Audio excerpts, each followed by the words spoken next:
Nationalpark Vadehavet. Vadehavet er udnævnt som nationalpark. Den 16. oktober 2010 åbnede nationalparken. Den 16. februar 2011 blev nationalparken udpeget af Miljøministeren. Lørdag den 16. oktober 2010 blev Vadehavet den 3. nationalpark i Danmark og landets største, fladeste og vådeste. 97% af naturen i nationalparken er beskyttet som Natura 2000-område, der indeholder naturtyper som lavvande, marsk, sandflade og klitter.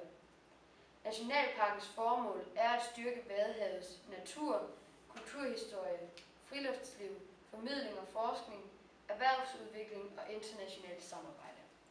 Det særlige ved Vadehavet.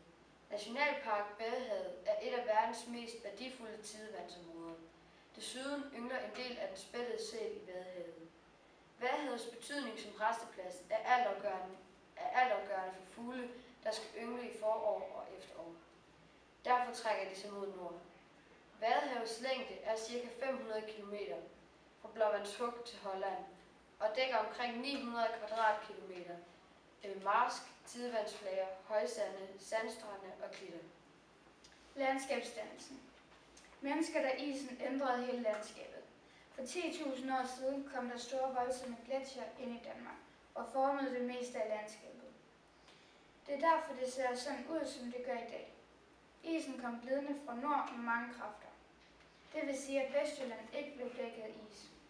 Men alt smeltevand fra gletsjerne skyllede ind over Vestjylland af flere omgange. Gletsjerne var enorme. Nogle ting her i landet også formet af smeltevandet, men det er dog mest isen. Lige efter den sidste istid var det helt tomt og bart i Danmark. Der var ingen dyr og ingen skov, der var intet. Det var først et par år efter, hvor det begyndte at ligne noget, ligesom det gjorde før de voldsomme gletsjer kom ind og ødelagde alt.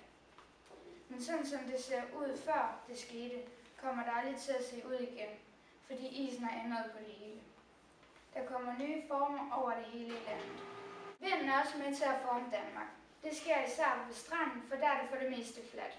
Sandet er meget let, derfor er vinden svær ved at stoppe med den voldsomme kraft. Derfor tager vinden bare alt sand med, og så kører det bare rundt lidt ligesom en orkan. På Bornholm er nogle af klipperne høvlet af, fordi isen har været der. På Bornholm kan man se, at isen kom fra nord. Isen har efterladt striber i klipperne. De striber er blevet ridset af sten, fordi i isen kan der godt fryse sten fast. Striberne kaldes skurestriber. Der er også noget, som kaldes en ledeblok. Ledeblokken er blevet kaldt for ledeblok, fordi den kan lede menneskerne på sporet af, hvorfra isen kom. Ordet kommer fra Norge og Sverige.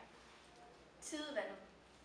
Tidevandet flytter dagligt ca. 1 milliard kubikmeter vand. Cirka 2 gange om dagen flyttes vandet frem og tilbage gennem de 4 dyb, der går ud til Nordsøen. Vi har højvand og lavvand, fordi jorden og månen trækker hinanden. Tidevandet opstår, fordi solen og månen trækker i jorden. Solen, månen og jorden bevæger sig hele tiden samtidig i forhold til hinanden. Og derfor vil højvandet flytte sig hele tiden. Det vil sige, at Højer Sluse har højvandet på et andet tidspunkt end f.eks. Esbjerg Havn. Når der er nymåne og fuldmåne, sker der noget helt andet med tidevand. Der står jorden, solen og månen på en lige linje, altså ved siden af hinanden. Derfor bliver det ekstra højvand og ekstra lavvand. Stigende vandstand kaldes flod, mens faldende vandstand kaldes ebbe. Ion. Ion er et atom, som enten har afleveret eller optaget elektroner for at blive stabil. Der vil nemlig så vidt muligt gerne ligne en hed gas. De vigtigste ionladninger for de simple ioner er 1+, 2+, 3+, 2- og 1-. Det vil sige f.eks. at 1+ er ioner af grundstofferne i hovedgruppe 1. For at man skal aflevere nogle elektroner, skal man fjerne de elektroner, der er i den yderste skal. Når neutrale stoffer afgiver elektroner, dannes positive ioner. Når neutrale stoffer optager elektroner, dannes negative ioner. Osmose. Osmose er mange steder i natur. Det ligger bag træer og planter. Osmosen står for transport af vand fra mange rødder, som føres op til den yderste spids af bladet. Osmosen sørger for, at vandet kommer op i hele træet. Det er en molekyleforbindelse med høj koncentration, som føres hen til lav koncentration. Man skal forestille sig, at der er et sted ude i en skov, hvor der er rigtig meget vand. Og der er et andet sted, hvor der ikke er så meget vand. Så fordeles det helt af sig selv, så der er lige meget vand ved begge steder i skoven. Det sker helt af sig selv, og det er ikke energien, der er med til at gøre det.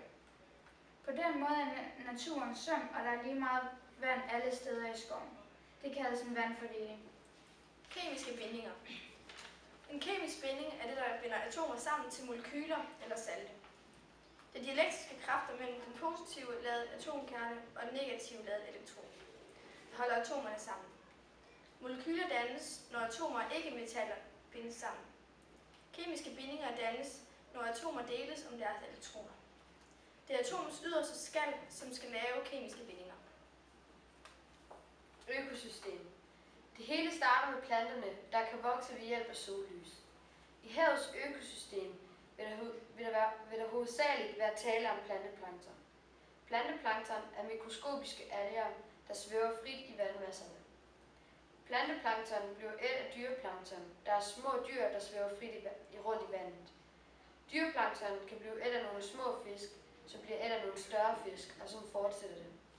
En sådan række af organismer, der æder hinanden, kaldes en fødekæde. Betegnelsen for fødekæden er H2O plus 6 CO2 er lig med C6H12O6 plus 6 O2. Planter og dyr. Ved vaden er der over 30 millioner gæs, ænder, vadefugle og måger. De kommer til Vadehavet hver forår og efterår i vadehavsområderne. Vadehavet og marsken er Europas vigtigste opholdssted for de fuglearter. Vadehavets fødemængder for fisk og fugle, det skyldes Vadehavets store planteproduktion. En meget lille gruppe af landplanter er i stand til at vokse i jord med salt i, også kaldt saltholdig jord. Den lille kvælder kan vokse langt ude på vaden. I 1979 blev vaden sikret som naturreservat. Derfor er Miljøministeriet og Landbrugsministeriet blevet tvunget til at arbejde sammen, fordi der netop ligger en masse marker rundt omkring vaden. Derfor har man valgt at lave det til naturreservat. Man må stadig gerne komme ud og se og gå på vaden, så længe man tager hensyn til både dyr og planter. I Vadehavet lever også spættesælen. Spættesælen har som det eneste pattedyr fået adgang til Vadehavet. Sælen blev i 1974 en fredet dyreart, og i 1985 var der omkring 800 sæler i vaden. I vaden er også en masse planteplankton. Planteplankton er fiskenes mad, derfor er de fødegrundlag.